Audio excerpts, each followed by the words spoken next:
Hello friends, welcome to my channel super multibaggers. दोस्तों, तीन ऐसे स्टॉक जो कि आज की डेट में काफ़ी अच्छे वैल्यूएशन पे आ चुके हैं, काफ़ी गिर चुके हैं ये तीनों स्टॉक। इसमें दो जो स्टॉक हैं वो मैं आपको बताऊं तो मिड कैप सेक्टर से आते हैं, एक लार्ज कैप स्टॉक है। और इन तीनों ही स्टॉक में मैंने अभी रिसेंटली खरीदारी की है। एक शेयर में तो मैंने आज ही बाइंग की है। तो क्योंकि इससे पहले भी ये कई बार ये क्वेश्चंस उठे हैं कि अगर मैं जो खुद बाई करता हूँ शेयर्स वो मैं एक बार इन्वेस्टर्स को ज़रूर बताऊँ, आप लोगों को ज़रूर बताऊँ। तो इसीलिए मैंने ये अभी क्योंकि तीन फ्रेश शेयर्स में मैंने बाइंग की है तो मैंने सोचा ये एक आपको इन्फॉर्मेशन देता हूँ। तीनों स्टॉक अभी काफ़ी अच्छे लग रहे हैं और एक काफ़ी अट्रैक्टिव वैल्यूएशन पे आ चुके हैं। दोस्तों देखिए, ये कोई सजेशन नहीं है कि मैं आपको फोर्स नहीं कर रहा कि ये आप स्टॉक बाई करें। ये सिर्फ मैं आपको इन्फॉर्मेशन दे रहा हूँ कि मैंने इन स्टॉक्स में बाइंग की है और मेरा इसमें वेस्टेड इंटरेस्ट हो सकता है क्योंकि मैंने ऑलरेडी इन स्टॉक्स के अंदर बाइंग कर ली है। तो इससे पहले मैं स्टार्ट करूँ, आप लोगों से रिक्वेस्ट है कि अगर आपने ये चैनल अभी तक सब्सक्राइब नहीं किया है तो आप इसको सब्सक्राइब जरूर कर लीजिएगा, ताकि फ्यूचर में जो भी वीडियो मैं अपलोड करता हूँ उसका नोटिफिकेशन आप लोगों को मिल जाए और वीडियो आप लोगों तक पहुँच जाए। तो दोस्तों स्टार्ट करते हैं। देखिए, जो पहला स्टॉक जिस स्टॉक में मैंने आज बाइंग की है ये है आईसीआईसीआई बैंक। आज आप लोगों को शायद पता होगा कि इस कंपनी के जो फोर्थ क्वार्टर के रिजल्ट आने के बाद स्टॉक करीब 5 साढ़े 5% के आसपास गिर चुका है। 320 के आसपास मैंने इस स्टॉक में एंट्री ली है। और जैसे मैंने अपने लास्ट वीडियो में भी बताया था कि ये स्टॉक अभी काफ़ी अट्रैक्टिव वैल्यूएशन पे मिल रहा है। और अगर मैं इसका 52 वीक लो से देखूं तो ये करीब 20% के आसपास अप है, ऊपर की तरफ आपको आज की डेट में मिलता दिखाई दे रहा है।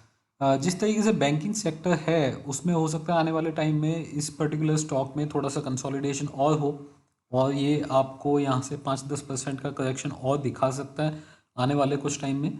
लेकिन अगर मेरी बाइंग करने का एक्चुअली रीज़न ये था कि अगर कुछ बाइंग करनी है इस पर्टिकुलर स्टॉक में तो मुझे एंट्री करना शुरू करना चाहिए, क्योंकि ये बहुत ही अच्छे लेवल्स अभी इस स्टॉक्स के आए हुए हैं।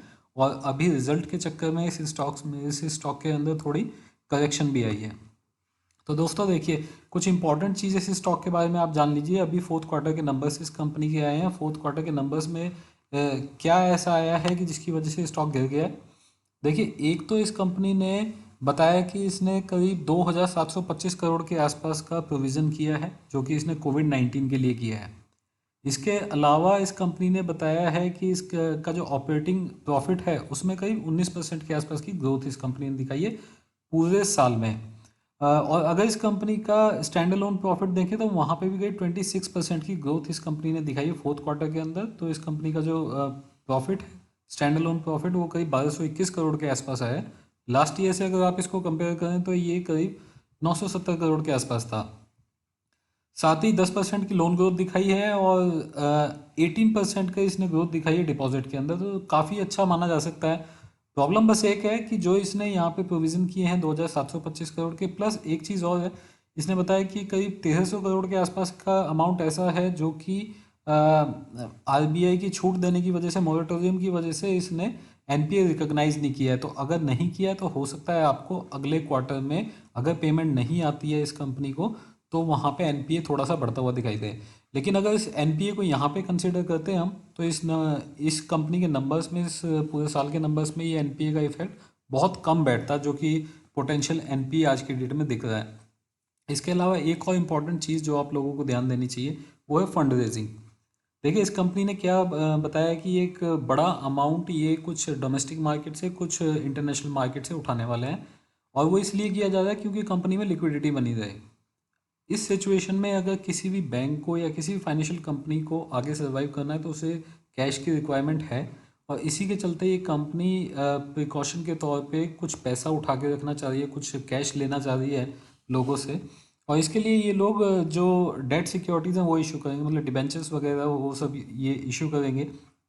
तो इसके चलते ये करीब 30 से 40 हज़ार करोड़ के आसपास मार्केट से उठा सकते हैं अगले एक साल के अंदर। तो ये इंपॉर्टेंट इन्फॉर्मेशन है और इन सारी चीज़ों के चलते हुए ये जो स्टॉक है ये गिर गया है, 5% गिरा है। हालांकि कोई ऐसा रीज़न नहीं बनता कि इस स्टॉक के साथ अभी कुछ बुरा हो। अगले क्वार्टर में ज़रूर थोड़ी सी प्रॉब्लम आ सकती है, लेकिन इस क्वार्टर में इस कंपनी के नंबर्स काफ़ी अच्छे माने जा सकते हैं। अगर इस कंपनी के ऑपरेशंस देखें और इनकम देखें और जो इस कंपनी का प्रॉफिट आया है उसको भी देखते हुए। तो ये पहला स्टॉक मैंने इसमें एंटर किया 320 के आसपास। जो दूसरा स्टॉक है वो है मदरसन सुमी। इसमें मैंने कुछ टाइम पहले बाइंग की थी, करीब 59 के लेवल्स पे मैंने बाइंग की है इस स्टॉक के अंदर। और अभी ये आज 80 रुपीज़ के आसपास ये स्टॉक चल रहा है। ठीक ठाक रिटर्न ये स्टॉक ऑलरेडी दे चुका है, लेकिन ये सिर्फ एक ये कैचअप गेम है जो इस स्टॉक ने खेला है। अगर बाकी स्टॉक्स को देखें, अच्छे स्टॉक्स को देखें जो कि ऑटो एंसिलरी में भी हैं, उनमें जो करेक्शन आई थी वो करीब 30 to 40% थी। इस स्टॉक में करीब 70% के आसपास करेक्शन आ गया था। अगर इस कंपनी के हाई से देखें पिछले 1-1.5 साल के, तो इसको थोड़ा सा वापस से 20-25% ऊपर जाना था, वो स्टॉक ही आ चुका है।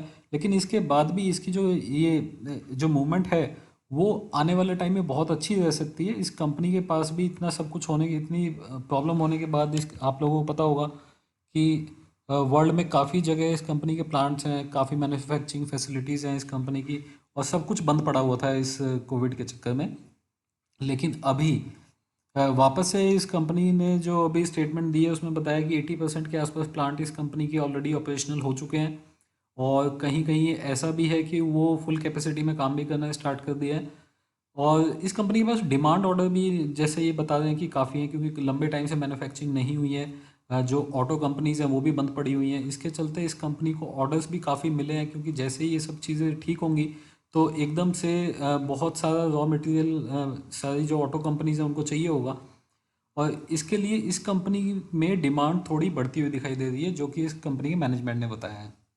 इसमें भी कुछ इंपॉर्टेंट चीज़ें आपको देखनी चाहिए।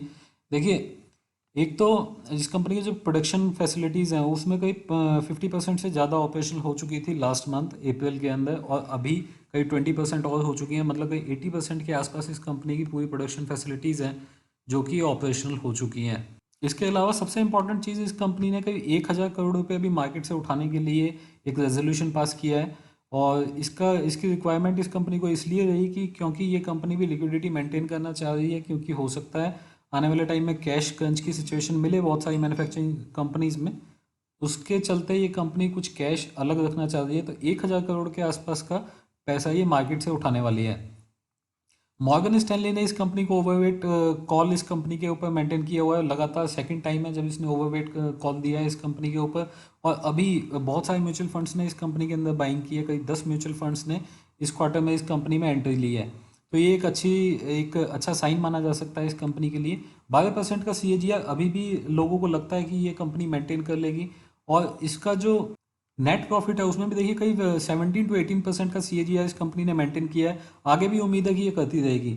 कोविड के ख़त्म होने के बाद इस कंपनी में जो डिमांड आनी है वो एक बहुत ही इंपॉर्टेंट रोल प्ले करेगी इस कंपनी के आने वाले फ्यूचर के लिए। तो ये सेकंड कंपनी 59 के आसपास मैंने इस कंपनी के अंदर एंट्री ली है। जो थर्ड स्टॉक है वो है अदानी गैस। अदानी गैस में अगर मैं आपको बताऊँ, छोटी गैस कंपनी है और इसमें बहुत कुछ पिछले 1 साल के अंदर हुआ है इस कंपनी के अंदर। इससे पहले मैं इस कंपनी में एंट्री करना चाहता जब ये स्टॉक करीब 150 के आसपास था, लेकिन उस टाइम पे प्रॉब्लम एक थी कि एक केस इस कंपनी के अगेंस्ट डला हुआ था। मैंने एक बार पहले आपको करीब 1 साल पहले वीडियो बनाया था, जब मैंने आपको बताया था बहुत सारे ऑर्डर्स इसको गैस सिटी गैस डिस्ट्रीब्यूशन के मिले हैं। और क्योंकि एक छोटी कंपनी है और इसके पास इंफ्रास्ट्रक्चर भी इतना नहीं है, उसके बाद भी ये ऑर्डर्स इस कंपनी को कैसे मिले, और ऐसा कैसे हो गया कि 30 में से 24 ऑर्डर या तो इसको मिले हैं या इसका जो जॉइंट वेंचर IOC के साथ उसको मिले हैं।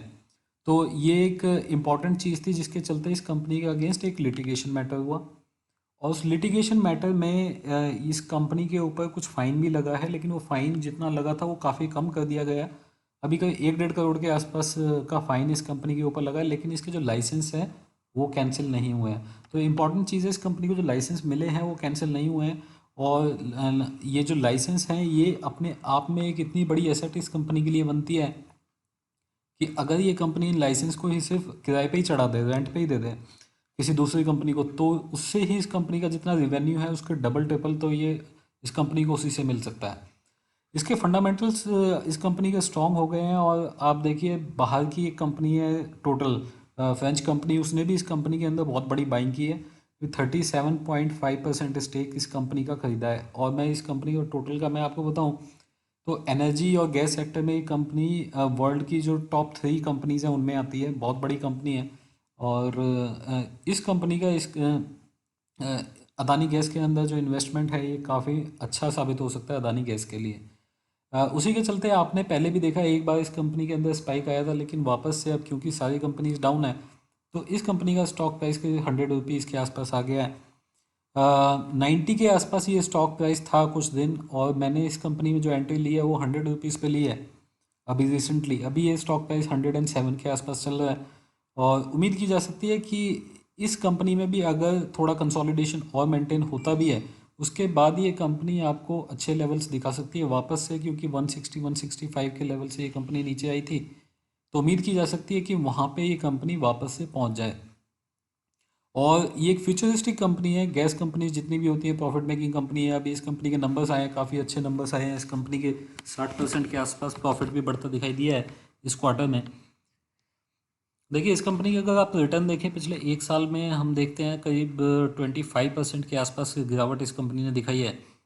इस कंपनी का जो एक साल का हाई है वो करीब 195 के आसपास था।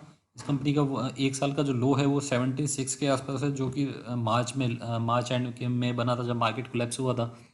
तो वहाँ पे ये 76 तक ये कंपनी चली गई थी। अभी 106 107 के आसपास ये कंपनी ट्रेड कर रही है। पिछले एक महीने में देखें तो करीब 15-16% की रिटर्न आ चुकी है। पिछले एक हफ्ते में देखें तो करीब 2% की रिटर्न आ चुकी है, और पिछले 6 महीने में देखें तो करीब 40% ये स्टॉक डाउन है।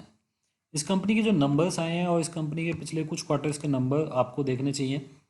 देखिए मार्च 2020 में अगर इस कंपनी का टोटल रिवेन्यू देखते हो और आप इसको कंपेयर करते हो यहाँ पे मार्च 2019 से, तो आपको पता चलेगा कि इस कंपनी के रिवेन्यू में भी किसी भी तरीके की गिरावट नहीं आई है, जबकि इस कंपनी ने अपना जो गैस का प्राइस है वो 2 बार कम किया है पिछले 3 महीने के अंदर। लेकिन इस कंपनी का रिवेन्यू कम नहीं हुआ है, लगभग उतना ही है। 474 करोड़ के आसपास इस कंपनी ने रिवेन्यू दिखाया है, और नेट प्रॉफिट भी अगर आप इस कंपनी का देखते हो करीब 122 करोड़ का है, जबकि लास्ट ईयर अगर हम सेम क्वार्टर में देखते हैं तो ये 75 करोड़ था। तो मतलब 60% के आसपास की ग्रोथ आपको यहाँ पे देखने के लिए मिली है, और ये हुआ है प्रॉफिट मार्जिन की वजह से। देखिए ऑपरेटिंग प्रॉफिट मार्जिन अगर मैं लास्ट ईयर देखूँ तो 30% से भी कम थे। इस बार ये ऑपरेटिंग प्रॉफिट मार्जिन इस कंपनी के 36% से ज़्यादा है। तो इसके चलते जो नेट प्रॉफिट है वो कंपनी का बढ़ गया है, और इस कंपनी का जो ईपीएस है वो भी लास्ट ईयर के कंपैरिजन में अगर आप देखेंगे काफ़ी बढ़ता हुआ नज़र आया है, 1.1 का हो गया है। तो ये सारे इंडिकेटर्स ऐसे हैं जो कि आपको बताते हैं कि ये कंपनी लॉन्ग रन में काफ़ी अच्छा कर सकती है। अभी बहुत ज़्यादा बड़ी कंपनी नहीं है, लेकिन उसके बाद भी अगर क्वार्टरली रेवेन्यू 500 करोड़ के आसपास का आता है, 500 करोड़ के आसपास का आता है, तो आप एक रीज़नेबल कंपनी इसको मान सकते हैं। और जिस सेक्टर में ये है, गैस, सिटी गैस डिस्ट्रीब्यूशन, जहाँ पे ज़्यादातर कंपनीज प्रॉफिट मेकिंग कंपनीज हैं, तो ऐसे में इस कंपनी से भी अच्छी उम्मीदें लगाई जा सकती हैं। दोस्तों ये 3 स्टॉक थे जिनमें मैंने अभी एंट्री की है, और आने वाले टाइम में अगर ये वापस से कलेक्ट होते हैं स्टॉक तो हो सकता है मैं फिर से इनमें अपना जो प्राइस है उसको या तो एवरेज करूँ या फिर कुछ फर्दर मैं कुछ एक्यूमुलेशन करूँ। ये जो स्टॉक्स मैंने यहाँ पे बताए हैं, यहाँ पे ये वो स्टॉक्स हैं जिनमें मैंने एंट्री ली है। मेरा इसमें बिल्कुल भी ये मोटिव नहीं है कि आप इन स्टॉक्स को खरीदो। मैंने अपनी बाइंग को जस्टिफाई करने के लिए आपको कुछ रीजंस यहाँ पे दिए हैं। अगर आपको अच्छे लगे हों तो आप इस वीडियो को लाइक जरूर कीजिएगा, और आप इस वीडियो को शेयर कर सकते हैं। और अगर आपको मेरी वीडियोस पसंद है तो मेरे चैनल को सब्सक्राइब कर लीजिए। फ्यूचर में जो भी वीडियो मैं अपलोड करूँगा उसका नोटिफिकेशन आप लोगों तक पहुँच जाएगा, और वो वीडियो आप लोग देख पाएंगे। दोस्तों अभी के लिए इतना ही। Thank you very much. Take care. Bye bye.